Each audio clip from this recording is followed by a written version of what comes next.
नमस्कार, भारत के पहले digital mobile news channel metro TV में आपका स्वागत है। मैं हूं अनामिका। बुलेटिन की शुरुआत करते हैं आज की हेडलाइन से। वित्त मंत्री अरुण जेटली ने किया 7वें वेतन आयोग का ऐलान। न्यूनतम वेतन 7,000 से बढ़कर 18,000 हुआ। 23% बढ़ोतरी से नाराज केंद्रीय कर्मचारियों जाएंगे हड़ताल पर। 18 जुलाई से 12 अगस्त तक चलेगा मानसून सत्र। सरकार का होगा जीएसटी बिल पर जोर। राज्यसभा में 45 जबकि लोकसभा में 5 विधेयक लंबित। शराब व्यवसायी विजय माल्या को 29 जुलाई तक कोर्ट में पेश होने का आदेश। विशेष पीएमएलए अदालत के आदेश को ईडी ने किया जारी। आईडीबीआई से 900 करोड़ के कर्ज का है मामला। पीएम मोदी के बयानों पर पाक का पलटवार। सरताज अजीज बोले, कश्मीर के कारण पाकिस्तान से बातचीत करने से बच रहा है भारत। पाक ने बना रखी है बातचीत की रूपरेखा। और रेप रिमार्क वाले बयान पर सलमान ने महिला आयोग के नोटिस का भेजा जवाब, लेकिन नहीं मांगी माफी। जवाब का स्टडी कर रहा है आयोग। संसद के मानसून सत्र का ऐलान हो गया है। मानसून सत्र 18 जुलाई से 12 अगस्त तक होगा। बुधवार को हुई सीसीपीए ने मानसून सत्र 18 जुलाई से 12 अगस्त तक आयोजित करने की सिफारिश की। इस सत्र में कई महत्वपूर्ण बिल के पास होने की उम्मीद की जा रही है, जिसमें जीएसटी विधेयक भी शामिल है। जीएसटी को लेकर इस बार बीजेपी का कहना है कि पहले राज्यसभा में हमारी संख्या कम थी, मगर अब हम ठीक संख्या में हैं। उम्मीद है इस बार हम जीएसटी पास करवा सकते हैं। वही कांग्रेस का जीएसटी को लेकर कहना है कि सरकार जीएसटी बिल की कुछ कमियों को निकाले तो कांग्रेस सदन में साथ देने को तैयार है।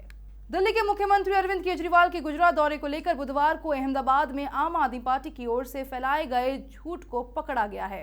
अहमदाबाद में प्रेस कॉन्फ्रेंस कर आम आदमी पार्टी के नेताओं ने गुजरात सरकार पर आरोप लगाया कि 10 जुलाई को सूरत में होने वाले एक कार्यक्रम में अरविंद केजरीवाल की उपस्थिति से डरकर गुजरात सरकार ने सूरत में बुकिंग किया गया हॉल कैंसिल करवा दिया। आपके इन आरोपों को खंडन करते हुए केजरीवाल को सूरत आमंत्रित वाले व्यापारी ने कहा कि उसने खुद ही कार्यक्रम कैंसिल किया है। आगामी 10 जुलाई को अलग अलग इलाकों में कारोबार करने वाले करीबन 1500 कारोबारियों की समस्याओं को लेकर एक कार्यक्रम का आयोजन किया था। इसमें मुख्य अतिथि के रूप में दिल्ली के मुख्यमंत्री अरविंद केजरीवाल को आमंत्रित किया गया था। सुप्रीम कोर्ट ने बुधवार को दिल्ली सरकार को ट्रॉमा सेंटर के लिए 110 एम्बुलेंस रजिस्टर करने की इजाजत दे दी। वायु प्रदूषण के मामले में सुनवाई के दौरान सरकार की ओर से कोर्ट को बताया गया कि ये सभी एम्बुलेंस डीजल की है और 2000 सीसी से ज्यादा की है। दिल्ली सरकार ने कहा कि इन गाड़ियों के रजिस्ट्रेशन पर कोई पर्यावरण सेस नहीं लगाया जाएगा। कोर्ट ने एम्बुलेंस के स्टैंडर्ड को लेकर चिंता जताई। सुनवाई के दौरान कोर्ट ने कहा कि अभी तक एम्बुलेंस को लेकर कोई भी तय मानक नहीं है। सुप्रीम कोर्ट ने केंद्र सरकार से पूछा कि एम्स ने एम्बुलेंस के स्टैंडर्ड पर एक रिपोर्ट सरकार को दी थी, उस पर सरकार ने क्या कदम उठाए। केंद्र सरकार 4 हफ्ते में इस पर अपना जवाब दे। दिल्ली में वायु प्रदूषण के मुद्दे पर कार कंपनियों और अन्य सभी पक्षकारों से कोर्ट ने सुझाव भी मांगे हैं। शराब व्यवसायी विजय माल्या से कहा गया है कि 29 जुलाई को कथित बैंक ऋण धोखाधड़ी मामले में उनके खिलाफ संशोधन मामले की चल रही जांच के सिलसिले में पेश हो, जहां विशेष न्यायाधीश ने कहा कि वे फरार है और गिरफ्तारी से बचने के लिए छिप रहे हैं। ईडी ने माल्या के खिलाफ अदालत से जारी आदेश को प्रकाशित कर उनसे 29 जुलाई को पीएमएलए की विशेष अदालत के समक्ष उपस्थित होने को कहा।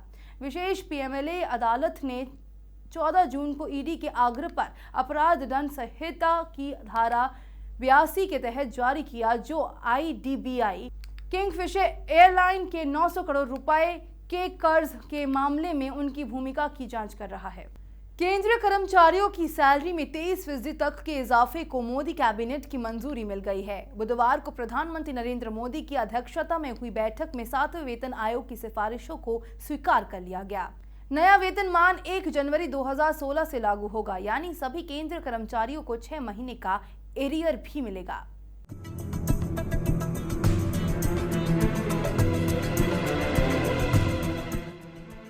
सातवें वेतन आयोग की सिफारिशें लागू हो जाने से 98.4 लाख से ज्यादा केंद्रीय कर्मचारियों को फायदा मिलेगा। इसमें 52 लाख पेंशन भोगी भी शामिल है। सरकार ने भत्ता सहित सरकार ने भत्ता सहित औसतन 23.55% वेतन वृद्धि की वेतन आयोग की सिफारिश को स्वीकार कर लिया है। ये फैसला 1 जनवरी 2016 से प्रभावी है। मोदी सरकार के इस फैसले से 48 लाख वर्तमान केंद्र कर्मचारियों और 55 लाख सेवानिवृत्त केंद्रीय कर्मचारियों को और उनके आश्रितों को सीधा लाभ होगा। अब नियुक्ति के समय सबसे जूनियर लेवल के केंद्रीय कर्मियों को भी कम से कम 18,000 रुपए वेतन मिलेगा। इस फैसले से कई सेक्टर में डिमांड बढ़ेगा। इस पर बीजेपी ने सरकार की सराहना की है। ये खुशी की बात है, सरकार बधाई की पात्र है और उम्मीद करते हैं कि लोग खुश होंगे इस पे पैकेज से और ओवरऑल इकॉनमी को भी फायदा होगा। ये सिफारिश 70 साल के इतिहास में सबसे कम बताई जा रही थी। इससे पहले छठे वेतन आयोग ने 20% बढ़ोतरी की सिफारिश की थी, पर 2008 में सरकार ने इसे लागू करते समय 2 गुनी वृद्धि की गई थी। इस वेतन वृद्धि के बाद एक नव नियुक्त IAS अधिकारी की मौजूद बेसिक सैलरी 23,000 रुपए की जगह 56,000 रुपए होगी। वहीं सेना में नियुक्त होने वाले एक जवान की न्यूनतम सैलरी अब 8,460 रुपए की जगह 21,700 रुपए होगी। विपक्ष ने सरकार के इस कदम की आलोचना की है। बीजेपी ढिंढोरा पीटने के आदी रहे हैं, लेकिन जिसको मिलेगा और क्या मिलेगा और कितना उसमें बचेगा वो तो किसी भी कर्मचारी से पूछ लीजिए, वो हिसाब जोड़ के बता देगा। बीजेपी के प्रचार से उसका वेतन में बढ़ोतरी नहीं होगा। जो उसको आज का खर्चा, आज की महंगाई का मार से बाद क्या बचेगा वही वो बता पाएगा। इसलिए मैं समझता हूँ ये बड़बोलापन है सिर्फ, लेकिन ये क्यों सबसे कम बढ़ोतरी हुई है आज़ादी के बाद से, क्यों हुई है, आज इसका जवाब तो बीजेपी को देना चाहिए। जबकि इनकी सबसे ज़्यादा माली हालत अच्छी है, आज ये कहते हैं देश बढ़ रहा है, तब ये क्यों, इन्हीं का गला क्यों काटा गया। केंद्रीय कर्मचारियों की यूनियंस इसे अब तक का सबसे खराब वेतन आयोग बता रही है और 11 जुलाई को देशव्यापी हड़ताल पर जाने की चेतावनी दी है। इस हड़ताल में सभी केंद्रीय विभागों के सभी स्तर के 32 लाख से ज्यादा कर्मचारी भाग लेंगे। ये वर्ष 1974 के बाद पहली बार सबसे बड़ी हड़ताल होने जा रही है।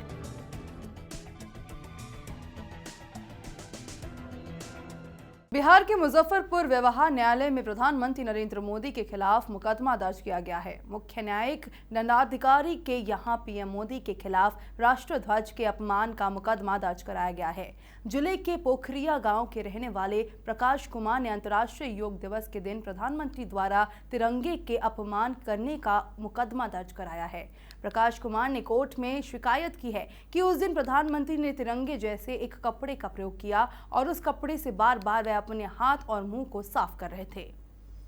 केंद्रीय कैबिनेट ने बुधवार को 7वें वेतन आयोग की सिफारिशों को मंजूरी दी। इसके तहत अब 98 लाख केंद्रीय कर्मचारियों के वेतन में 23% तक का इजाफा होगा। वहीं इसके साथ ही मंत्रिमंडल ने एक ऐसे कानूनी प्रस्ताव को मंजूरी दी है जिससे देश भर में दुकानों, मॉल, थिएटर्स और दूसरे प्रतिष्ठानों को पूरे साल चलाने और 24 घंटे अपनी सुविधा के मुताबिक खोलने और बंद करने की अनुमति दी गई है। प्रधानमंत्री नरेंद्र मोदी की कैबिनेट ने इस व्यवस्था के तहत बुधवार को कैबिनेट मीटिंग में चर्चा के बाद शॉप्स एंड एस्टैब्लिशमेंट एक्ट को मंजूरी दी है। इस मॉडल कानून में रात की शिफ्ट में उचित सुरक्षा उपायों के साथ महिलाओं को नियुक्त करने की भी अनुमति होगी।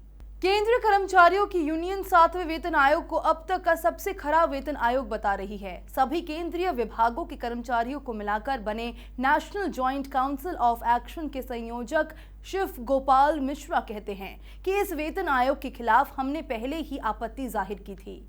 उन्होंने कहा, इस वेतन आयोग में न्यूनतम वेतन 18,000 रुपए करने की सिफारिश की गई है, जबकि इसे 26,000 करने की जरूरत है। मिश्रा ने कहा कि हम इस वेतन आयोग की सिफारिश के खिलाफ आगामी 11 जुलाई से देशव्यापी अनिश्चितकालीन हड़ताल पर जा रहे हैं। इस हड़ताल में सभी केंद्रीय विभागों के सभी स्तर के 32 लाख से ज्यादा कर्मचारी भाग लेंगे। ये वर्ष 1974 के बाद पहली बार सबसे बड़ी हड़ताल होने जा रही है।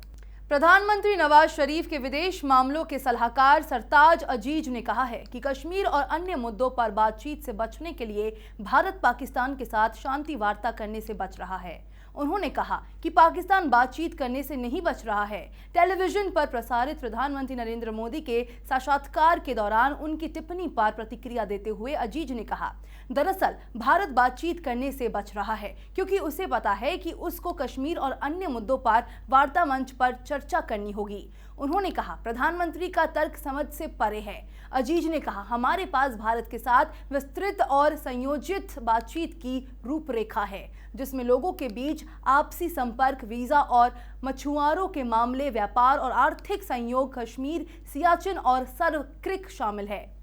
असम के गुवाहाटी में ब्रह्मपुत्र नदी के किनारे पहली बार ऑपरेशन जल राहत, रेस्क्यू और रिलीफ को अंजाम दिया गया। दरअसल प्रधानमंत्री नरेंद्र मोदी ने दिसंबर 2015 में कंबाइंड कमांडर कॉन्फ्रेंस में इसका जिक्र किया था। पीएम ने सेनाओं और बाकी एजेंसियों के बीच बेहतर तालमेल के लिए ऐसे ऑपरेशन की बात की थी। दरअसल हर साल बाढ़ से करीब 2.5 लाख लोग प्रभावित होते हैं, इसलिए इस अभ्यास के जरिए लोगों को तुरंत राहत पहुंचाने की कवायद है। सेना की हॉर्न डिवीजन के मेजर जनरल राजीव सिरोही के मुताबिक इस ऑपरेशन से तीनों सेनाओं ने बाढ़ से निपटने के लिए सभी आधुनिक तकनीक का इस्तेमाल किया। इस ऑपरेशन में चीता हेलीकॉप्टर को लगाया गया। सीसीपीए ने मॉनसून सत्र 18 जुलाई से 12 अगस्त तक आयोजित करने की सिफारिश की है। इस संबंध में कैबिनेट की बैठक के बाद संसदीय कार्य मंत्री वेंकैया नायडू ने कहा कि कैबिनेट कमेटी ने संसद के मॉनसून सत्र को 18 जुलाई से 12 अगस्त तक चलाए जाने की सिफारिश की है। यदि जरूरत पड़ी तो सत्र को 2 से 3 दिन तक बढ़ाया जा सकता है। उन्होंने कहा कि हम मॉनसून सत्र में जीएसटी बिल को पारित कराए जाने के पक्ष में हैं। हम सभी दलों से बात करेंगे, अगर व्यक्तिगत रूप से बातचीत की जरूरत पड़े तो वह भी करेंगे। हम जीएसटी पर कांग्रेस सहित सभी पार्टियों से बात कर रहे हैं, हम उनसे बात करना जारी रखेंगे। गौरतलब है कि राज्यसभा में 45 विधेयक लंबित है, जबकि लोकसभा में 5 विधेयक लंबित है। खबरों के सफर में फिलहाल इतना ही। देश दुनिया की पल पल की खबरों को हम आप तक पहुंचाएंगे एक नए अंदाज में आपके मोबाइल फोन के माध्यम से। तो आप जुड़े रहिए मेट्रो टीवी से। नमस्कार।